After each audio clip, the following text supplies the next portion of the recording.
Hello guys, how are you all? Good morning everybody. आज 22 of April निकले हैं। सुबह 5:30 बजे का टाइम है। Going to pick Shubham. उसे उठाऊंगा, वहाँ से फिर दोबारा वही निकलेंगे। पहले प्लान था कि देखते हैं, काफ़ी जने थे उस टाइम पे, 7-8 बंदे हम। सबका कोई ना कोई रीज़न की वजह से कैंसिल हो गया। तो हमने भी सोचा है यार, अब हम 2 जने क्या जाके क्या करेंगे। मैंने सर को भी फ़ोन करा कि सर कुछ इम्पोर्टेंट है तो आए, नहीं तो क्या हम रह सकते हैं। सर कह रहे अगर तूने दोबारा ये बात कही तो तू मेरे हाथों से गया क्योंकि तेरे सारे काम मैं करता हूँ, कोई भी चीज़ तेरे से पूरी नहीं होती। मैं कहा सर मैं आ रहा हूँ। मैं सुबह निकल गया। तो शुभम रेडी हुआ अब चलने के लिए। शुभम के साथ निकलते हैं। बाकी अभी शुभम को पिक करने जा रहे हैं। और शुभम ब्रो, हाँ भाई, हाउ आर यू? बढ़िया भाई। लो भाई, शुभम भी आ गया अब अपने साथ में, पिक कर लिया है और वापस से अपने रास्ते पे सुबह कॉलेज जा रहे भाई। माइग्रेशन आ गई शुभम तेरी? हाँ भाई, आ गई। ले भाई, आज हम दोनों सारा काम निपटाए आएंगे फ्री फिर कॉलेज से। क्यों? हाँ भाई, फिर देखते हैं आगे कुछ तो करेंगे। ऐसे सीधे तो हम चलने वालों में से है नहीं। करते हैं जुगाड़।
I don't deny there's some strange evolutionary process going on, but mankind won't be destroyed. The fact that you and I are working here today.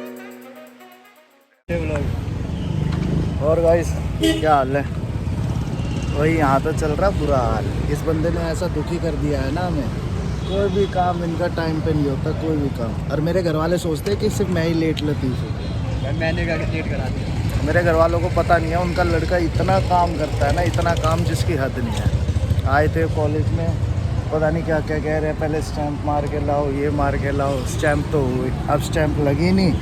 खुद ही हमने पेन वगैरह से जुगाड़ सा बनाया, जैसे तैसे करके ये हमने खुद ही काम चलाऊ सा बना के अब खड़े हुए हैं। फिर कह रहे हैं कि इसको लेट हो गए भाई साहब सबमिट कराने में। टाइम पे भाई मैं। हाँ जी हाँ, टाइम पे 22 दिन लेट है, 22 दिन। अब कह रहे 3000 रुपये लगेंगे। सर भी आ गए, थोड़ी देर में बताता हूँ मैं। सर आ गया इनमें सब में भाई नींबू, हाँ नमक, हाँ मीठा, हाँ। पानी, शिकंजी हो जाएगा। ठीक है। और नींबू पानी में नमक हाँ। और नींबू और पानी। और जलजीरा में? जलजीरा में मीठा, नींबू, नमक और चटनी और मसाला वाला पानी। तो ये लेमन सोडा में सोडा डालते हो? नींबू सोडा। नींबू सोडा है? गोंद कतीरा। अरे गोंद कतीरा क्या होता है? गोंद कतीरा ये है, रूअफ़ज़ा हाँ, और गोंद। रूह अफ़ज़ा और गोंद। हाँ। गोंद वो जो पेट पे लगती वो वाली? लगती नहीं है। हाँ। ठंडा ही पेट के लिए, ठंडा गर्मियों में। भाई एक काम कर दे, बता भाई शुभम क्या लेगा यार? वही देगा। शिकंजी? शिकंजी शिकंजी कर दे भाई। तो गोंद कतीरा। गोंद कतीरा चिपक जाएगा पेट में। अच्छा, पता नहीं, सफेद सा था कुछ। हाँ, वही भिगोया पर 12 घंटे के बाद तैयार होता है। अच्छा जी, 12 घंटे के बाद तैयार होगा गोंद।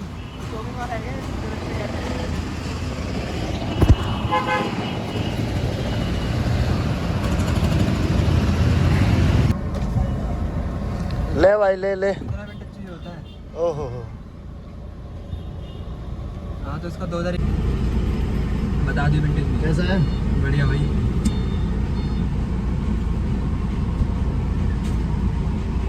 ओ भाई बढ़िया बना।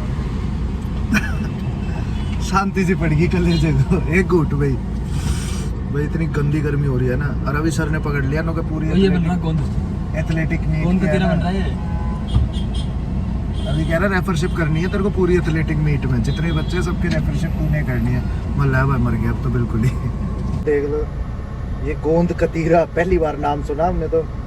ये बोला तो है बनाने के लिए, लाल लाल सा पता नहीं क्या है। शुभम हाँ भाई पता नहीं क्या डाला है, अजीब सा ही लग रहा है भाई। एक ही बनवाना चाहिए था अपने को। पहले तू ट्राई करियो भाई। वो आ गया देख ये। ले भाई आ गया तेरा गोंद कतीरा, ले। पूरा भरा है। चिपकेगा तो नहीं है?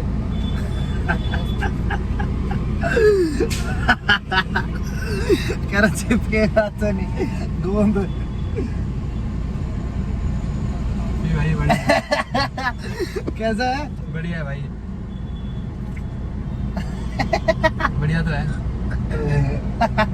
ऐसे लग रहा है लाल सी घेर रखी भाई। वैसे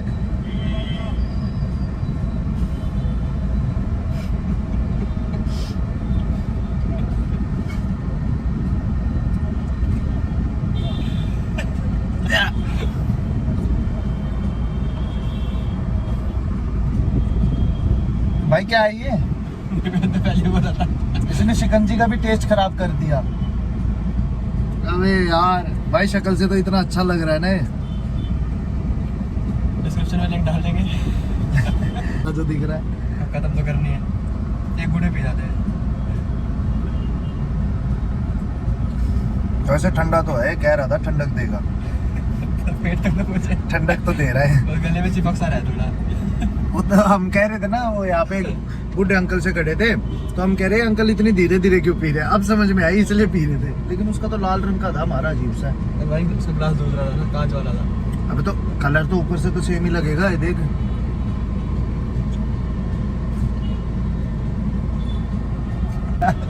भाइयों, ये दुकान वाले ने हमने जब इसे पैसे देने गए इतना कॉन्फिडेंटली पूछ रहा कैसा लगा भैया। दोनों है ना कोरस में सिंग करके बोल रहे बेकार। आसपास देखे जितने भी बंदे खड़े हैं सब देख रहे हैं नु के यार ये क्या हो गया क्या हो गया। फिर हमने थोड़ा सा उसका मन रखने के लिए बोल दिया कि तेरी शिकंजी बहुत अच्छी थी, और शिकंजी तो वाकई अच्छी थी, लेकिन जो इसका ये था ना, क्या था, गोंद कतीरा। शिकंजी भी भूल गया भाई गलती से भी मत पीला ना गोंद कतीरा, कहीं मर रहे हो ना मर जाना, गोंद कतीरा मत पीना। ओ भाई ऐसा लग रहा है फेविकोल के टुकड़े डाल रखे किसी ने, उसके थर्माकोल के वो टुकड़े खाने पड़ रहे हैं पानी में मिला के। अब भाई सर ने कहा एक बार ड्रेस ले आओ। पिछली बार जब हम आए थे याद होगा आपको, 4-4 हज़ार रुपए के हम देख रहे आए थे चलान कर ठोकू लगवा के। तो अभी उन्हीं के पास जा रहे हैं, अपनी ड्रेस लेंगे, और एज यूजुअल अभी कुछ पता नहीं है जाएंगे कॉलेज में या क्या होगा। सर ने अभी तो जो भी हमारे डॉक्यूमेंट्स वगैरह या जो कुछ भी सबमिट होना था वो सब क्लियर करेंगे। उसके बाद जो हमारा दूसरा कॉलेज है जो दिखाया था आपको, जहाँ पे पिछली बार हमारे प्रैक्टिकल्स हुए थे, उसी कॉलेज में है आज सेमिनार भी और स्पोर्ट्स मीट भी। तो वहाँ पे सर ने कहा है रेफरशिप करनी है तो ट्रैक सूट भी वहाँ से मिलेगा, और बाकी ड्रेस भी। आज तो मेरे ख्याल से सिर्फ ट्रैक सूट पहनना है, तो ट्रैक सूट पहन के रेफरशिप कर देंगे, फिर आगे देखते हैं क्या होता है। चलो अभी तो जा रही ट्रैक सूट लेने।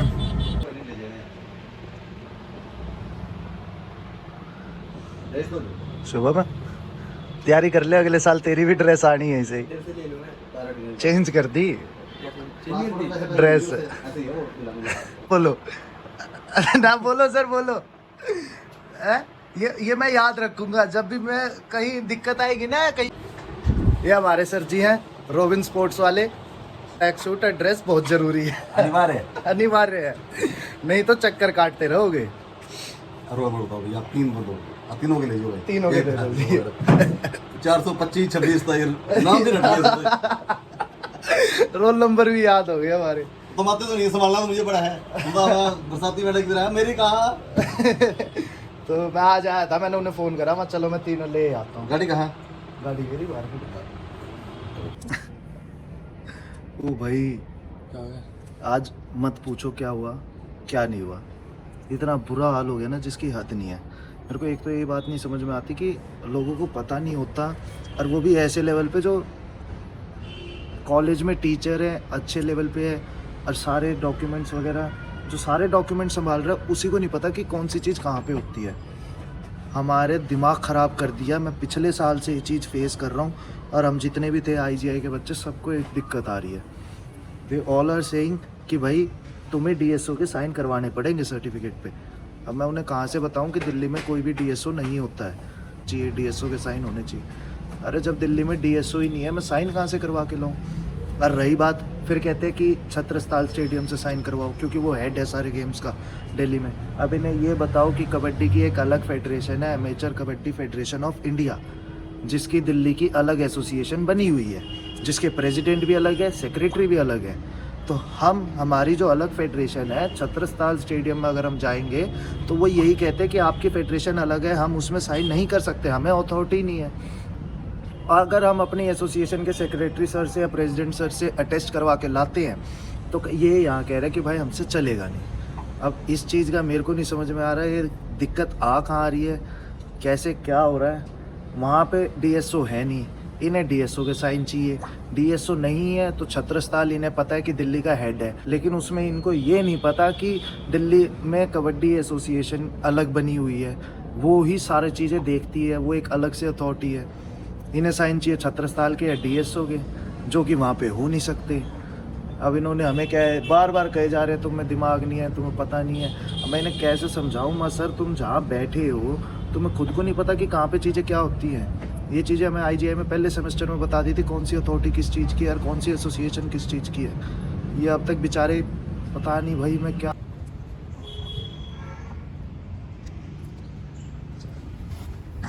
कर रहा है।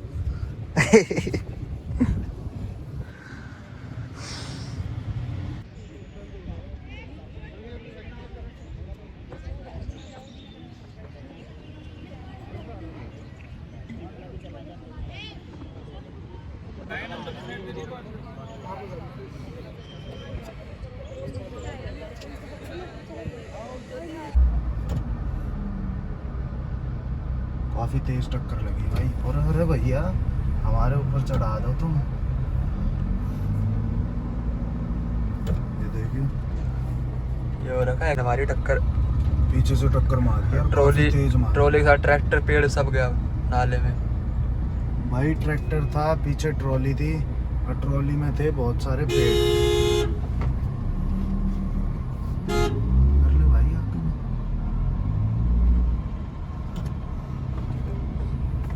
जोर की लगी भाई टक्कर, ट्रक भी टूट गया देख पीछे से।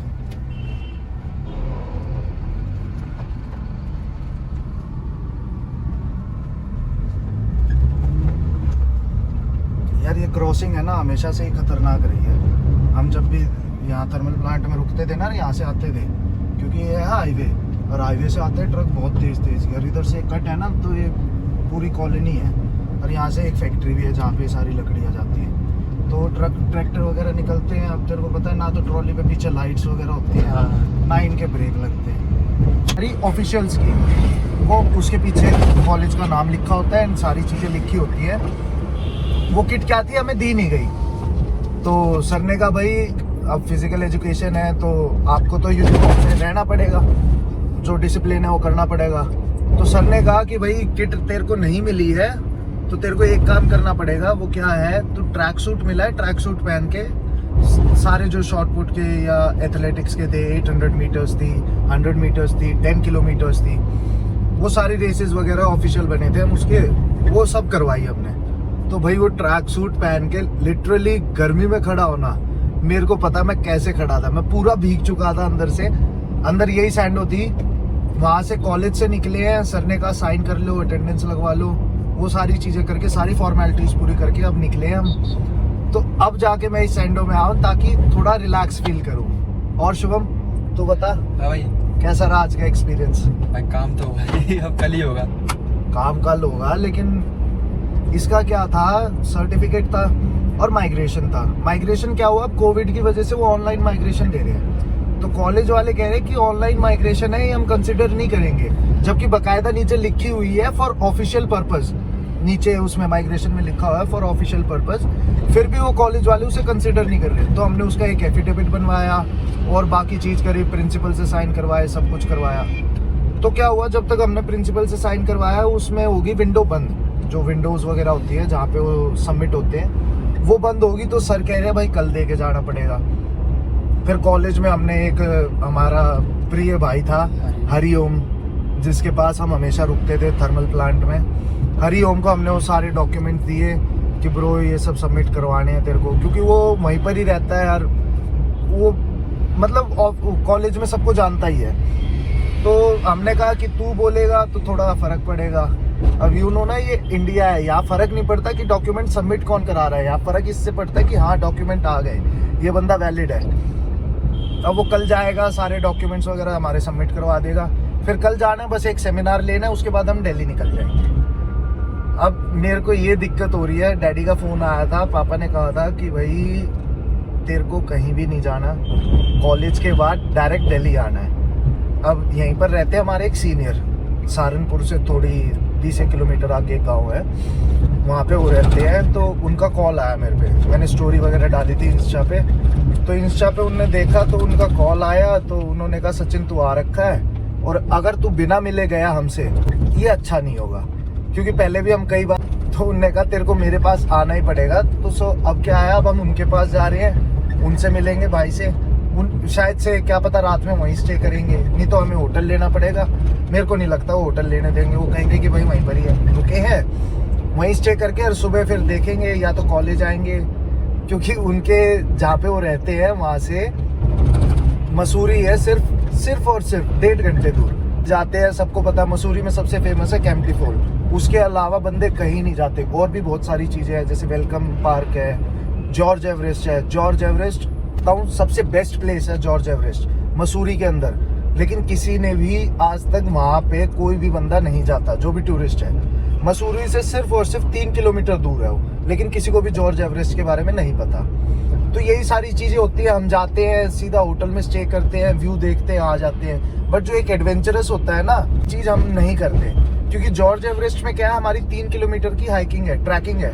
आपको 3 किलोमीटर पहाड़ चढ़ के जाके ऊपर जाना पड़ेगा, और 3 किलोमीटर के बाद जब आप वो उस स्ट्रेस में, उस टायर्डनेस में थके हुए जब आप ऊपर पहुंचोगे ना, फिर वो व्यू देखोगे तो सीरियसली आपको यूँ लगेगा कि ये वर्थ इट है। मैंने जो इतनी मेहनत करी उसका मेरे को बहुत अच्छा, मैंने अच्छी मेहनत करी है कि मैं यहाँ ऊपर तक आया हूँ। बट अब सबका मन कर रहा है मसूरी जाने का। शुभम हवाई चल रही है, शुभम दिखाइए, मन कर रहा है मसूरी जाने का, हाथ में रहेंगे मजा आएगा। नहीं तो सुबह पापा शॉप पे चले जाते हैं, मैं ऑफिस में था, अभी ऑफिस में चला जाता हूँ, अब नहीं तो प्रैक्टिस पे। मैं सुबह उठता हूँ, पापा मिलते नहीं है, शाम को जाते हैं, साथ में खाना खाते हैं, फिर अपने अपने रूम में हो जाते हैं, क्योंकि पापा भी थके हुए होते हैं, उनको ये रहते है कि मैं जाके सो जाऊँ। मम्मी से दिन में इतनी बात नहीं हो पाती। श्रेया के ट्यूशन्स रहते हैं, कोचिंग रहती है। तो बस बेसिकली यही है कि अगर हो सका कल जॉर्ज एवरेस्ट का तो आपको जरूर दिखाएंगे, नहीं तो अगला व्लॉग आएगा पेरेंट्स के साथ।